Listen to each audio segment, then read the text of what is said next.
because the last time I did this class, I ran out of time. So welcome everybody.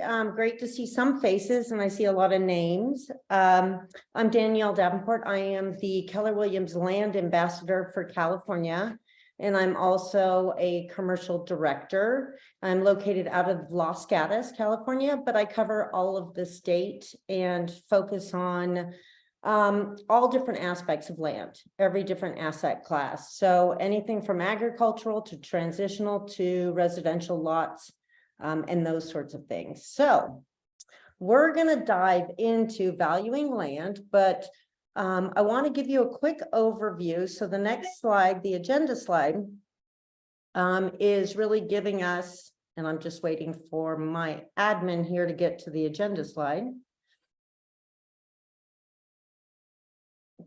There we go. We're going to talk and go over the introduction a bit, and we are going to talk about the different opportunities in a U.S. overview. Going to go into types of land, and then I think really the meat of why a lot of you are here is the expertise and the valuations, and how do we get to that point? Looking at land use issues, opportunities, pricing, and valuations. And then we'll go into legal challenges, and then I'll sum it up and we'll take it from there. So the next slide is really another slide that shows my introduction. If you need to contact me for anything or you have any questions, feel free. Do not hesitate to reach out and send me an email at d3group@kw.com, and I'd love to collaborate with you in the future about any opportunities that may come our way. So the next slide would be the opportunity slide. Are we there? I've got a different screen up, so I'm assuming, yep, there we go. So the opportunity is really right now, a lot of you are seeing that we're not in the same state that we were in a year ago. And I'm finding that a lot of developers are deciding to go horizontal. And what I mean by that is they're purchasing the land, waiting to get the entitlements. So that's a huge opportunity because land is a little bit cheaper right now as it was during COVID and other times. So we're looking at developers identifying land that they're going to sit on for maybe 2 to 3 years and potentially start working on entitlements, maybe not, and then looking at the future horizon. Right now, I currently have several transitional deals in progress. A lot of developers are pulling out or they're renegotiating.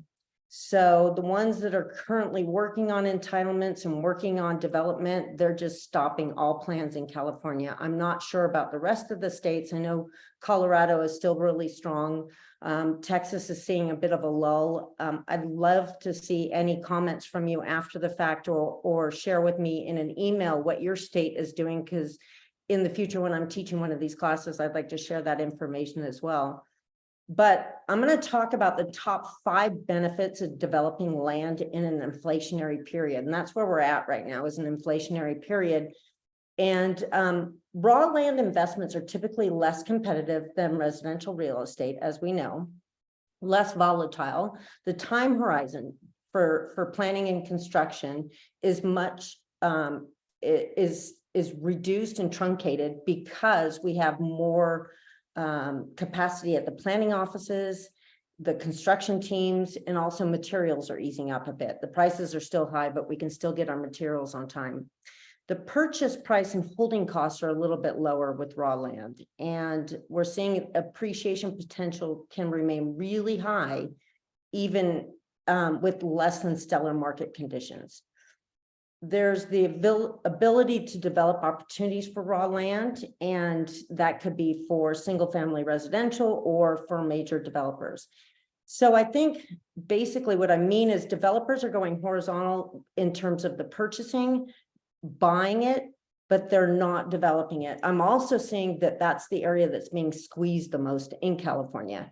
So with all other things being constant and land typically being anywhere from 6 to 8% of the construction of the overall cost envelope of developing, that's the only thing they can squeeze right now. If they're not selling homes, if construction costs are going up and materials are going up, the only thing they can squeeze is land. So a lot of raw landowners aren't seeing as much as they got in the past for transitional land, but developers are seeing huge potential for holding that. If we go to the next slide, which is the current state of where we're at with land, I want to talk a little bit about commercial land. What does that mean? Because you're all commercial agents and this is your area of expertise. It means land used for commercial purposes, whether wholesale, retail, service, carrying on a trade, business, or profession, etc. A lot of commercial asset class identifiers do not include agricultural land. I do have it, however.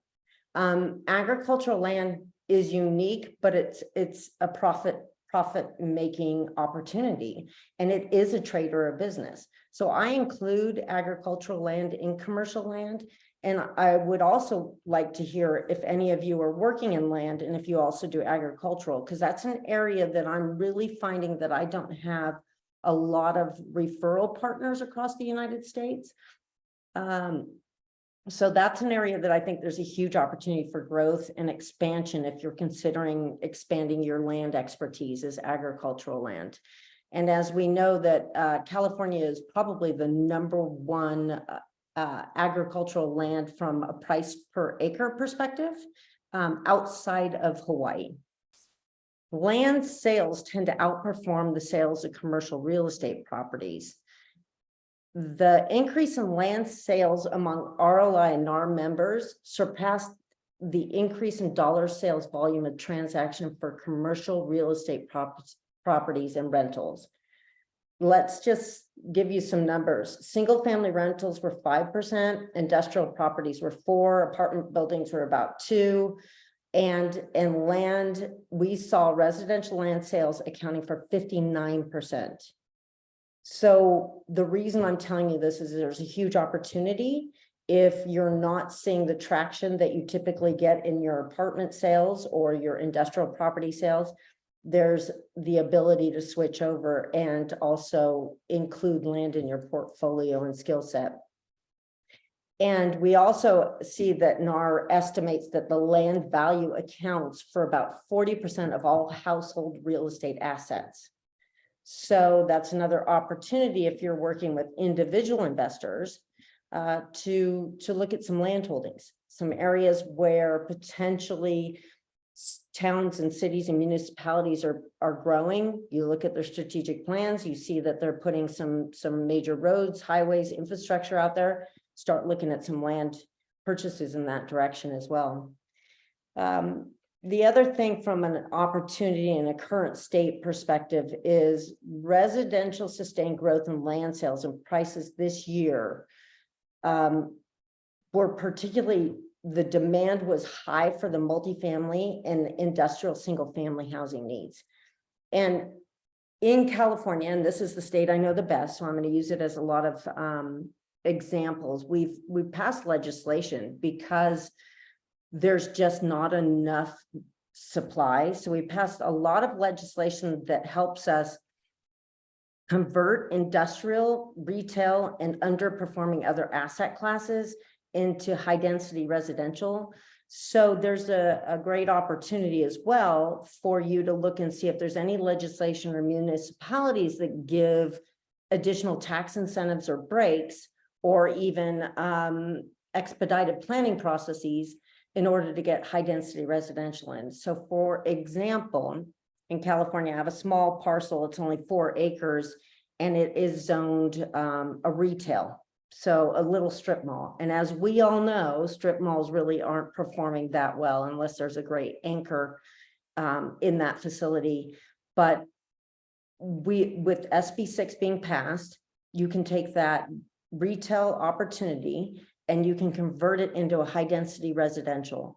So starting on July 1st, I flipped that, and now I've marketed it in 2 different ways. It's being marketed as a retail site on a major roadway with lots of eyeballs, but then I've also flipped it that you can put 40 high density homes in there, and now the prices has doubled.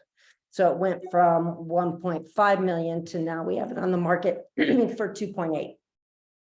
So those are some of the interesting opportunities that we're seeing. I'm not sure about other states, but there is going to be some federal legislation that's coming down that also eases up on some of the I can't remember the name of it, but it's a certain bill that's they're trying to pass that will help states with federal incentives to pass other laws to increase some of the housing. So with that being said, I want to also talk about agricultural again in the current state. The agricultural grain prices and other what we call tonnage at the road are remaining elevated due to right now the war in Ukraine still, because the war in Ukraine is significantly impacting some of our supplies across the world and also in the United States, because there's a trickle down effect. And that we're also seeing a huge increase in foreign investment in prime farmland. And what's happening is they're not actually farming it, they're holding it. So that's squeezing out some of our supply. So that's one of the areas where I think if you were to be working with some of your investors, I would look at some high performing agricultural land and identify some of those for them to invest in. The other area to think about for the hottest markets for land purchases from residential and industrial is, based on the latest stats that I've seen, is Texas, Florida, California, Georgia, and Arizona. And that's the 2023 current stats and the 24 outlook. So that's an interesting opportunity as well for you to look at. If we go to the next slide, I want to talk about the long-term land horizon and what that looks like. The US population, as we know, is set to grow by 100 million by 2040. So we have the population that's growing, and then we also have these other land constraints, is what I would call them. But we've got the 2030 plan, which is the environmental plan to convert a lot of our land into environmental assets, and that could either be mitigation, that could either be land banking, that can be land trust, but then also we're looking at a lot of use from going to solar and energy independence. So we've got the 2030 plan that puts a squeeze on energy independence, and we need to get there. And what do we need to get there? Flat land. All of the solar installations and all of the windmills and everything else are really flat. And that's the same thing we need for agriculture. And that's almost the same thing that we're going to be needing for some of this transitional land in order to do development and high density residential. So that's the squeeze right there, is we're really going to see land just skyrocket in price, especially if it's flat, especially if it's near substations, if it's in an area with high growth in the rest of the county, because it could be used as mitigation. It's just a really unique area to be in. And if you understand all of these different constraints and can identify the ideal area to invest in, you could really make a lot of money for your clients. So we've got the future land use being very dense urban population. The main issue that we're seeing is the growth controls, the urban growth boundaries and conservation easements and other public policies that forbid or limit development of large tracts. That's where we're starting to see state, municipalities, and federal legislation help us with those growth controls. The multifamily properties, as we know, is the highest performing of all asset classes right now. And from multifamily vacancies are at a 4.4, I think it's a 5-year low.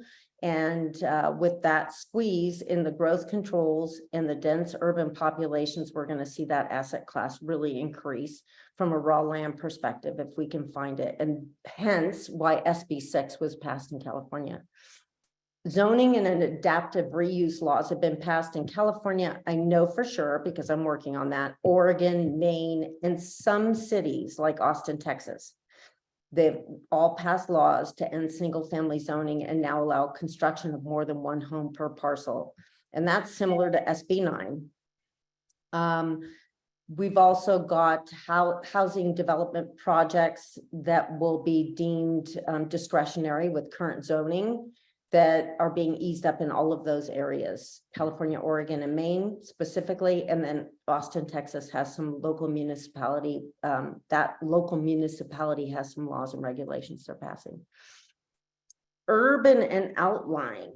Governments are currently revisiting zoning and investing in infrastructure for open areas. So again, we're talking about, we've got this dense urban situation. So where do we go? We either go up or out. We're looking at all of the, revisit some of the zoning, and that will be primarily agricultural, recreational, or timberland. And those will be hopefully rezoned so that we can adjust for that. And again, huge opportunity. As you all know, another area that we're seeing high growth is the industrial land space, and of course the industrial buildings. So industrial space hitting the $100 per square foot mark, that we have a huge need for warehouses and industrial space for the last mile distribution. And we've really got to start looking at how we can potentially rezone in some of those areas where we need to get the goods to all of the growing population. Agriculture. Urbanization reduces our farmland, as we know. And expanding urban areas accounted for about 59% of our lost farmland. Low-level residential development, 1 to 20 acre plots accounted for the other 41%.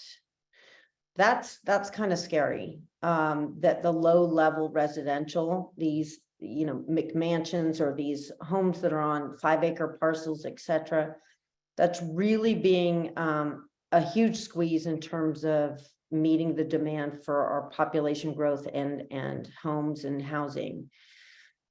So this is really what we consider transitional land. I'm going to talk about that a little bit more. The urbanization of farmland is really our transitional land. You're not seeing a lot of the recreational and timberland being identified as transitional land because it's just not as usable. Most of the agricultural land is either row crop or it's permanent crop, and all of that is on flat land. The only thing that you're usually growing on hillsides or avocados or vineyards or something like that, and that could potentially be rezoned to maybe a 1 acre, 5 acre parcel, but it's really the flat row crop and permanent crops that we're devastating with this huge growth. So with that being said, going on to the next slide, which is, we talked about the current state, the long-term horizon. Now we're on the US overview. And I want to talk about the opportunity across the state. I'm trying to get back to a slide here. The state with the cheapest land is Wyoming. So 1 acre costs about $1,500. The state with the most expensive land is New Jersey, and that costs about a whopping almost $200,000 per acre. And the average acreage of property in the US is 10,000 square feet or a quarter of an acre. So if we look at our lot size, the average size is about 10,000 square feet. The overlap between the states with more cows than people and states with the cheapest land is strong. So what I mean by that is, when you have a lot of cows and not as many people, then they tend to be the cheapest states, but there's a lot of opportunity for investment. There's a lot of opportunity for growth. And then we can make those numbers pencil. So those are things to look at, kind of consider when you're helping your clients or you're listing a property. So there's the opportunity, there's the infrastructure, then there's also the demand and the drive from work, schools, everything else. However, as of 2021, the United States had a supply shortage of about 3.8 million homes, making the home ownership completely out of reach. And we're going to have to start looking at the cheaper states with the cheapest land to meet that supply. And that's just another stat that came out from the RLI conference that I was at I think it was about a month ago. And we had several speakers, and they were talking about where we have to grow to in order to meet this supply and demand issue. It might not seem logical, but it's probably the only way people are going to be able to afford housing. If we go to the next slide, types and land use. I'm going to talk a little bit about how we categorize the types of land and what they're used for. So that'll give you an idea of if you want to specialize or if you want to expand, there's different areas you can start looking at. Recreational land use is land, of course, used for recreational purposes. I would say this is the cheapest land. This is the cheapest land you can find because it's used for hiking, hunting, fishing, and it's usually quite remote. And that's, a lot of recreational would not be rangeland. It would be more mountainous areas where it's not flat. Probably you couldn't even run cattle or you couldn't run livestock on it. Agricultural, now that would be farm or rangeland. And rangeland isn't as valuable as farmland because there really is no money in raising cattle. I should know.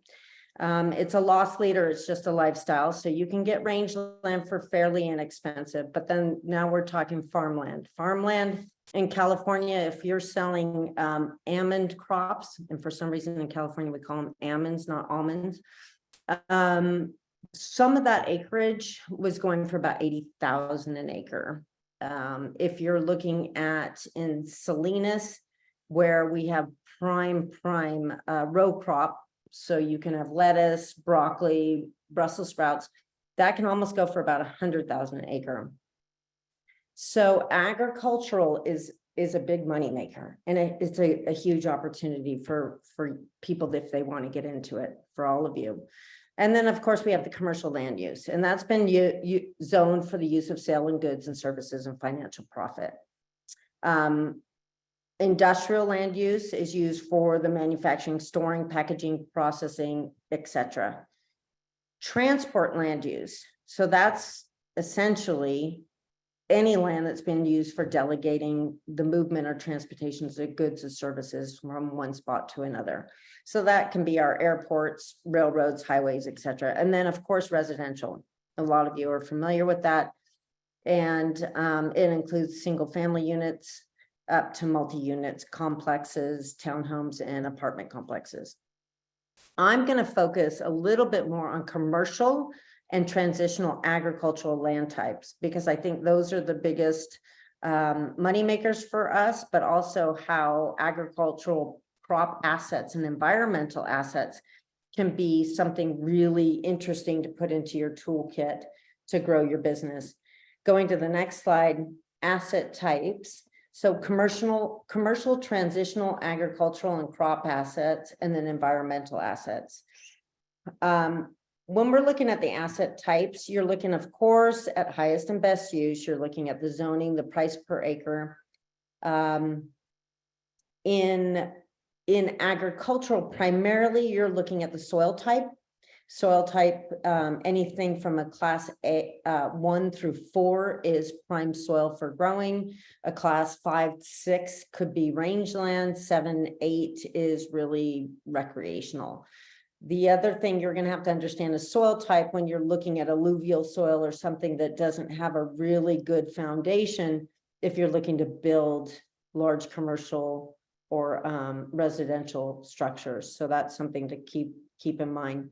And then the big thing is the path of expansion. What are we looking at? What is the path of expansion or path of progress strategic plans, where are they going? Personally, when I do my own investments, I really study strategic plans, and I go to planning meetings to really identify if they're going to make any adjustments or amendments to strategic plans, so that we know where the path of expansion is going now. Monitoring the public works. Where are the roads? Where's the traffic and the volume? So you know where the roads are going, and if they're going to all of a sudden make something a 2-lane or a 4-lane road as opposed to a 2-lane road, you know that they're planning on putting in high speed underneath that. All of the utilities are going underground. Start looking at land going out that way. When it comes to investing, farmland is boring, but that's really why we like it. It's got really low historical volatility and the potential for compounding returns. So it's one thing to really consider. It's an asset class that's shown impressive consistency even in times of economic uncertainty. Like right now, if someone wants to get out of a residential or a retail site and they've got land, I would switch it on over to an agricultural asset, because the consistency and the returns, it is just astounding from a long-term perspective. And then also, if you were to lease something like that out, you can get a cap rate of it easy 10 to 12 to 15%. After we review these different land uses, I'm going to start helping you break down how to value each of these asset types. And so it'll give you a little bit more information if you start doing some deals around this. So going into the next slide, which is the expertise required for working in land and selling land. The next slide is really land use. And land use is really understanding the whole general plan of any municipality, and then also understanding state and local ordinances, and in addition to any new legislation that might be coming through. So I always study the general plan. I always know what the zoning requirements are, you know what the setbacks are, you know what the fire department requirements are. You'll know what the landscape setbacks are, anything from a Department of Transportation requirements, utilities, water, storm drainage, all of that. So I am sure all of you are very familiar with what a general plan is. I don't want to be pejorative in any way, but informative. And I just want to make sure if there's anybody new here that that's probably the first place you should start studying, is the general plan for whatever area you focus on. And then looking again at the strategic plan, the future use, what are those, also the ordinances that go along with that. I'm probably kind of a data nerd. I love going on to GIS and mapping tools. And I also go on to any of the ESRI tools. And the ESRI tools are, if anyone's interested, I could send you links to it, but it shows you where all the biotic constraints are, from any endangered species to plant or whatever. If you identify a huge parcel of land and you don't check the biotic constraints, it might not even be buildable. It might have, I don't know, the 3-legged frog or something interesting on there. I currently have a project right now in the Mojave Desert, and it's an old General Patton airport. And it was used as a military site, and it's you know, it's a blighted site. There's underground storage tanks with fuel. I mean, it's not anything that's pristine. However, we have to go through 2 years of watching the desert tortoise traverse the land to see if it's using the land, where it's using it, and whether we can actually build on it or not. And it's a blighted site. But because the desert tortoise is out there, we have to go through all that process. Now, if you use some of these ESRI tools and you look at that and you see that there's a multitude of biotic constraints, I might avoid that particular project or that piece of land for any sort of development. zoning ordinances and base districts. I just want to talk about that real quick. Usually you'll have a base district when you're looking at the zoning of a particular parcel, and it is usually residential, rural, urban, commercial, industrial, or special use. And then it'll have a different district that goes with that, but that'll identify the purpose, use, development, slope, etc. And the local serving uses under the base districts will give you the size, scale, intensity of the use. And that'll really help you understand how you can develop, what you can develop, and how many you can. The other thing to consider is the water. California, I'm constantly on the state of California website trying to understand what water district we're in, if there's floodplains, if there's what the FEMA panels look like, and then also always looking at the GIS and mapping tools. So if you don't like using maps and you don't like research, then land probably isn't for you. I always say that, and we know this as commercial agents, that residential is a transaction, land is a project, and commercial is a project. And I think that's why we do this, is because we realize that you know, we love more complicated activities with all these different variables and trouble constraints that we have to look at, you know, time, money, and effort, always looking at those things. And that's what makes it so interesting. But I think land can get even more so complicated with all of these different mapping tools and things that you really have to understand. One of the things in California, not so much in other states, is if I get a parcel that actually has oil wells on it, or capped oil wells, or someone thinks that it's great, it comes with mineral rights, I look at them and I say, no, in California, it's a liability. Let's say hypothetically, I get a piece of land, it's valued at 5 million, there's 10 oil wells on it. I'll reduce that value by probably, I don't know, $250 per oil well. So I would probably end up valuing that land at 2.5. To cap, to go through all of the local processes to revive the land back to its natural state is a nightmare. And you have to go through CalGEM, and there's just so many processes. So check your state as well to see if there's some sort of a mineral and an asset on there. Is it a liability or is it really an asset? In California, there's a lot of these things are liabilities. Site investigation under expertise. A lot of us are familiar with environmental studies. So going through your phase 1, phase 2, etc. The environmental study, and again, just to be informative, is the due diligence report prepared for developing the land. We also need to do a geotechnical study when you're preparing the land for even purchase. You're probably still in the due diligence or the investigative phase, and you're going to look at a geotechnical study. You got to understand where the soil consistency is, the geological structure, all of that, to understand those characteristics, which would ultimately add cost to the total project. So this is really part of the entitlement process that we're going through. So let's just say hypothetically, I have 20 acres as agricultural land in the path of progress. Now I've got a developer coming in that wants to make an offer on it, and they're gonna make it contingent upon getting through some of these things and go through the entitlement process, which could take in California alone 2.5 to 3 years.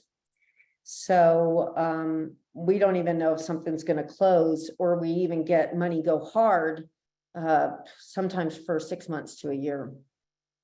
So the geotechnical study is one of those things that's important, looking at the footprint of the building, the land area on which the building will be located, land slope, and also closeness to water stream, any sort of riparian rights, that sort of thing. The survey is also going to be required, and that's the legal document that shows the location of all improvements relative to the commercial property's boundaries. and then understanding how that's going to be divided. And that report is generally an illustration of the physical features of the property and a written report detailing the surveyor's opinions and concerns. So the goal of the site investigation, to even get it ready to see if it's something that potentially a developer or one of your clients might be wanting to break ground on, is to really see if there's any potential problems that could present itself that adds way too much money to the total cost envelope and or prohibits the development of what their goals and ideas are. So some of the major financial factors to look at when you're doing the site investigation and then total cost envelope is, of course, the land purchase and acquisition costs. These, most developers have their spreadsheets. Well, all developers have their spreadsheets, and I'm seeing the land purchase in some of the projects I'm working on. They typically were running at about 8% of the final build sale, and now they're squeezing us to about 6%. You've got the finance costs, professional fees, utility connection fees. I've also seen just in the city of Hollister, which is in San Benito, Northern California, we just to get some of the site ready costs for a particular lot, we're talking about sewer, gutter, all of that. It typically was running about, I think, 70K about 3 years ago. That's almost doubled. And so that's really putting pressure on some of our developers out there for those sorts of fees. Also, impact fees and permit and review fees has skyrocketed. And as we know, construction costs have too. Insurances as well, closing costs. So therefore, we're then at the end of the day, you're looking at your income and profit. The only thing they can squeeze right now is the land purchase price. All these other things have gone up and they stay pretty static. So unfortunately, a lot of my projects that are in the entitlement phase, they've come back and literally gone from one of them 7.5 million to 5.5 million. And my sellers are reeling with those numbers, but it's just the nature of the beast. I go back out to other developers and I say, well, you were interested in this site. Are you still interested? If we come out of contract, what will you give us? 5.5, 5.5. So those are the numbers. They're not trying to squeeze us because they're being bullies. They just have to squeeze us because that's the only place that can give. Okay, so that is talked about the site investigation. The next slide is the opportunities and the expertise required for kind of pricing these things. So opportunities again are the path of expansion, federal, state, and local opportunities, and the energy and independence.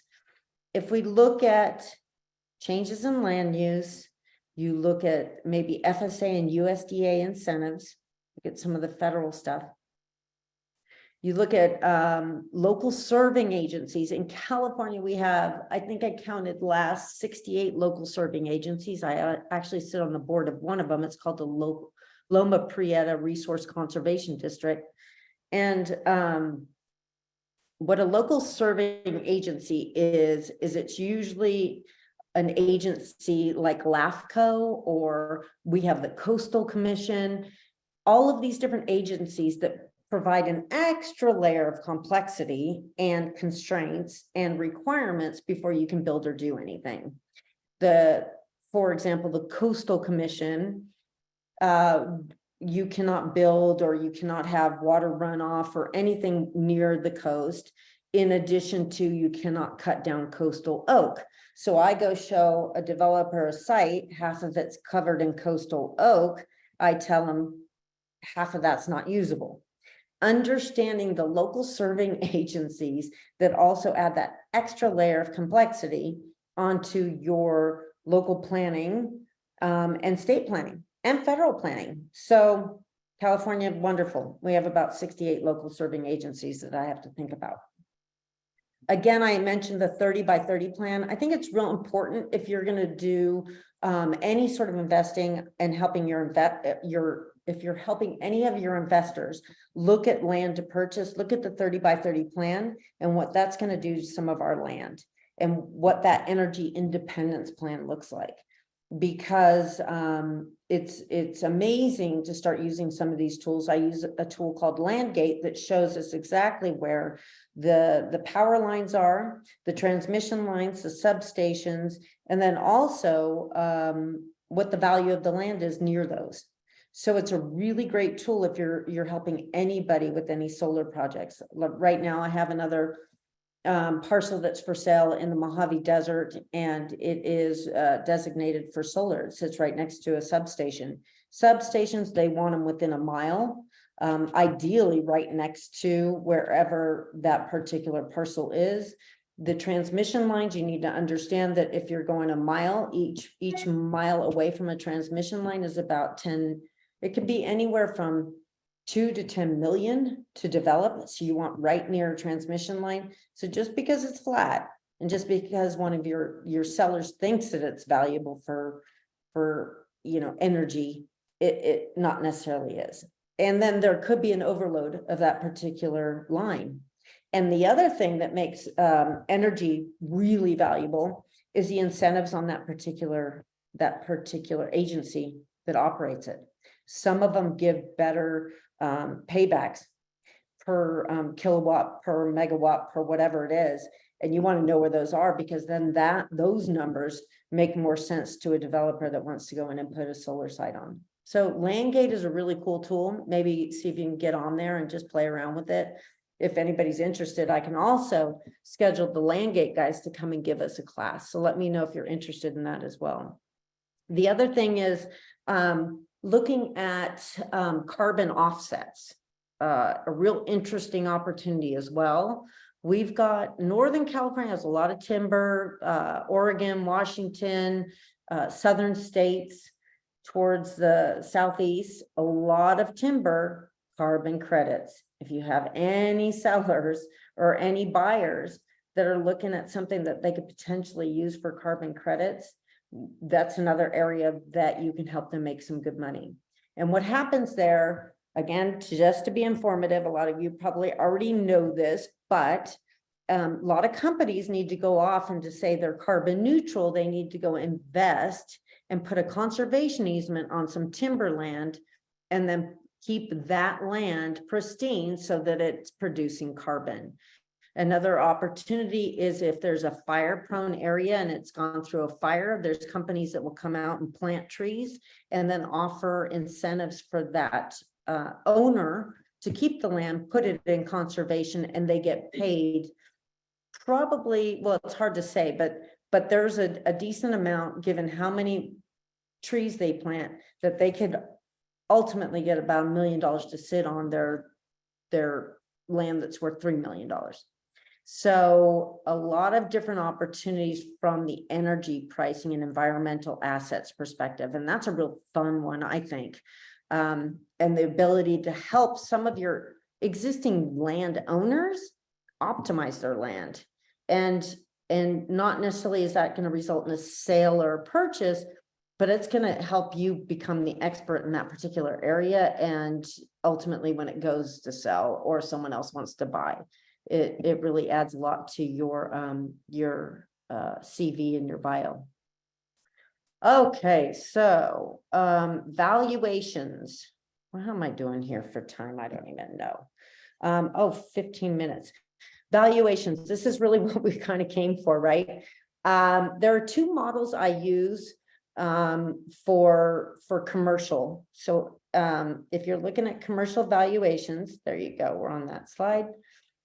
Just making sure I get back here.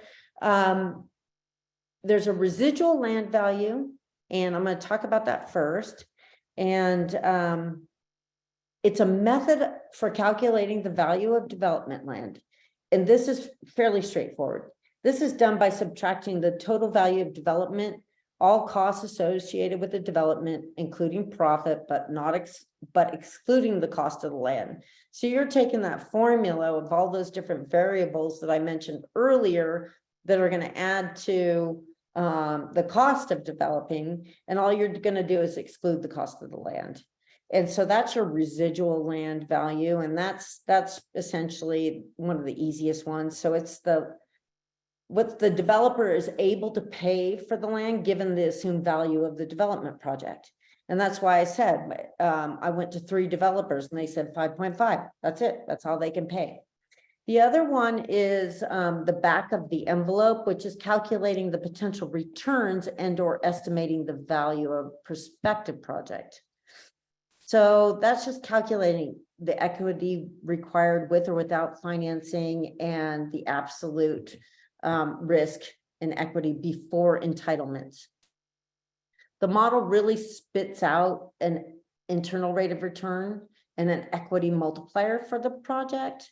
And that can be both on an unlevered and a levered basis based on various assumptions. And those assumptions would be land specific inputs for each phase, right? The land purchase price, due diligence, cost and length, closing month, closing cost, land size, etc., and the number of entitled lots.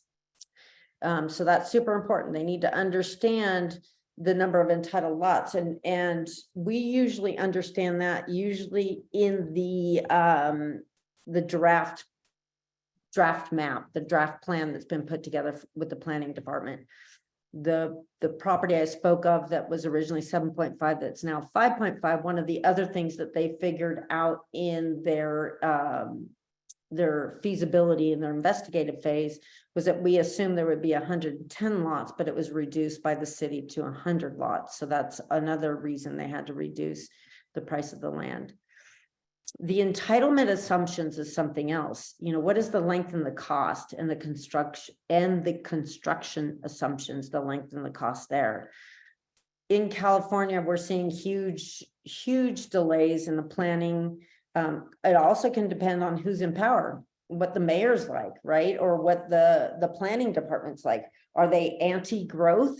Are they putting a lot of barriers in so that it's really difficult to get all of your approvals in place and get the entitlements? So that can add to the length and the cost. They might add you to, you know, additional surveys to be done, or additional improvements. And as we know, construction assumptions, the length and the cost of construction is just a little bit outrageous right now. And then our assumptions related to financing, right? What is the rate you're getting the loan at, and the loan to cost ratio? And then I guess the lot sales assumption is real tricky right now, I think, for developers. And I'm really talking about residential land value, is because in California, we are actually not even selling new homes. They're just trying to get rid of them. They're sitting on the shelf. So it's really hard for them to say in 3 years what those finished lot sale prices are going to be like. So that's a tricky one for us here. And that's why a lot of them are pulling out and they're just walking away. There's just too many unknowns, and they can't put the numbers into their spreadsheet. I have these Excel models available if anybody wants those. But the models really are not suitable for transitional land with variables like greenfield, brownfield, and government constraints and incentives, those sorts of things. All right, are we on the next slide? We still seeing standard models on the screen. I'm on commercial valuation. Yes, and it says standard models. Are you at the next model already? I'm just trying to make sure. Oh, well, I'm just still discussing. Okay, the back of the envelope was the first one. I mean, the second one, and that's what I'm talking about right now. So there's the residual land value, which is the first model. And then the back of the envelope is the more complicated model, and that's what I'm really still talking about. And then I said that I have both of these Excel models available for use, but they're not suitable for transitional land with greenfield, brownfield issues and government constraints. So if we go to the next slide, and we talk about valuation, transitional versus infill, and some of the things you need to think about when you're doing a transitional. I love using Disney World as one of the most famous examples of transitional land. And it's kind of interesting because Disney World, the land that it sits on was swamp. And it was purchased for pennies. And it was in the process of changing use, and what they did was they turned it into the park, and of course, worth a lot of money. But transitional land can be a huge risk if it's not completely researched and understood and marketed correctly. So again, Disney World was zoned swamp. Was it swamp? Not necessarily. They brought in some infill and they brought some dirt in certain areas, but it was pretty stable ground. So they just rezoned it to recreational park and was able to use it for Disney World. But so think of transitionals, anything that's zoned one thing that's going to be zoned something else and can be in the process of changing use. So transitional land is a huge risk, but if researched and marketed correctly, it can turn into a land sale that increases huge margins for your sellers. And or if you're working with buyers, identifying it before anyone else does to help them get it at a discount. Most transitional land that I'm seeing right now is agricultural to residential, because of course that's what we're seeing in the path of progress. So, and it's typically greenfield sites, right? The difference between brownfield and greenfield is completely open, ready for you to use. There's no mitigation that's required. There's no cleanup, etc. And what makes transitional land properties different is the need to determine the market value accurately based on highest and best use, and then market the property accordingly.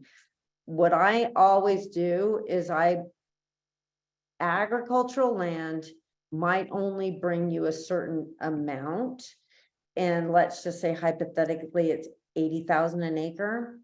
So 20 acres that might go for 3 million is now transitional in the path of progress. I might price it at 9 million, even though it's still zoned agricultural, but we know that developers are coming in. So understanding the future market value is super important in those. And again, greenfield sites are those undeveloped areas within or outside a city, typically on agricultural land. And those are often really sought after for the construction of manufacturing, commercial projects, and other uncomplicated and straightforward construction. So advantages include design flexibility for greenfield, room to expand for future growth, can be leased or owned. Construction timelines are typically a lot faster. I'm going to talk briefly about brownfield because I'm running out of time, I think. Brownfield sites are usually urban, and we're looking at some additional rezoning, but you're taking an underutilized, abandoned, or contaminated property and redeveloping those. So those are usually your redevelopment zones. And so the properties usually are a bit more expensive because you have to mitigate the environmental impacts, provides tax revenue, and all of those different things, and look at maybe what sort of incentives you can get from the government in order to improve or increase the value of that particular land. Jumping forward, I'm kind of running through this one here real quick. So that was the valuation of transitional versus infill. I'm going to quickly run over agricultural here. And if you want to get into agricultural, there's different things you have to consider, which is, of course, the soil type, the infrastructure, the crop valuations, the federal, state, and local, and conservation easements. The most important thing in agricultural is what kind of crop they're growing and what that crop is selling for, tonnage at the street or however it's being harvested. Right now, it seems like walnuts are in the dump. We can't even offload any land with walnuts on it right now. The other thing to really consider if you want to get into agriculture is you need to understand the life cycle of that particular plant. Almonds usually have about a productivity cycle of about 16 years. So you don't want a young tree. You don't want something that's 2 or 3 years old. However, it might be beneficial to hold on to that, but it starts really producing at about 4 or 5 years. And then as you hit year 12, it doesn't produce as much. So yeah, you might find some really good permanent farmland, and the price might seem right, but it might actually have really old trees on there that you only have 1 or 2 years left of production, and you're going to have to go through some deep ripping and replanting, and you're going to have a lot of downtime. So something to really think about. The other thing, again, going to the next slide, environmental assets, the different things to consider. I briefly touched upon those different environmental assets, the oil and gas, solar, wind, timber and carbon, the ability for broadband cell, and conservation. I love conservation easements for certain properties. I will help different homeowners and new buyers get into conservation easements because it can help them offset or purchase larger tracts. The other thing is really mitigation banking. I've helped a lot of buyers, developers, and landowners get their property into mitigation banks, and they were able to make some extra money and actually hold on to it. So going to the next slide, legal challenges.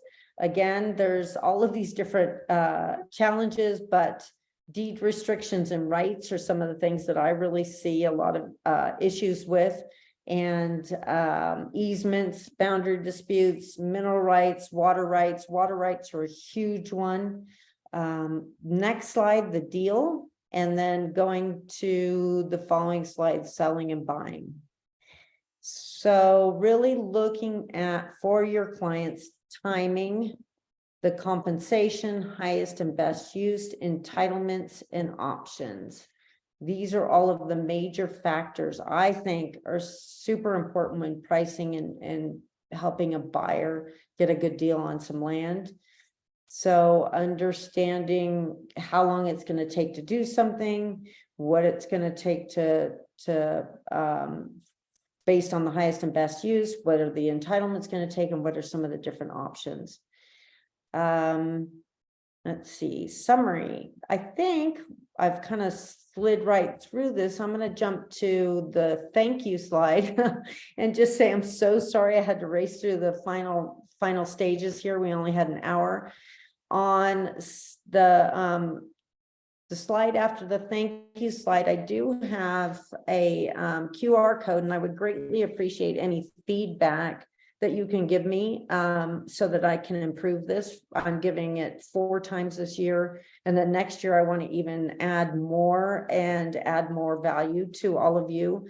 And if there's an area that you think I should have just dove deeper into, or I went over too quickly, or it was just the right amount of information, whatever you could share, I would greatly appreciate it. And hopefully there's a nugget or two that you walked away with, and I'd love to connect with you. So that's it.